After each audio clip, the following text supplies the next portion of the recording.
ప్రియమైన వాళ్ళారా, బాగున్నారా? మరొక వచనం ధ్యానించుకుందాం. యోసేపు తన సహోదరులను గుర్తుపట్టాను గాని వారు అతన్ని గుర్తుపట్టలేదు. ఆదికాండము 42:8. శక్తివంతమైన యోసేపు స్థితి. యోసేపు స్థానం మరియు అతని సహోదరులు అజ్ఞానం. భావోద్వేగ పూరితమైన ఉద్రిక్తత. యోసేపు భావనలు, సహోదరులు అపరాధ భావం. దైవికమైన ప్రణాళిక.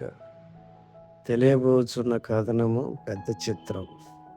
అయితే ప్రభువైన యేసుక్రీస్తు మనల్ని ఎరిగి ఉండి మనము ఆయనను ఎరగకపోతే ఎలా?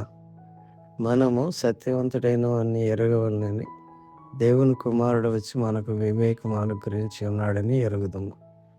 మనము దేవుని కుమారుడైన యేసుక్రీస్తునందున్న వారమై సత్యవంతుని యందు ఉన్నాము. ఆయనే నిజమైన దేవుడును నిత్య జీవనై ఉన్నాడు.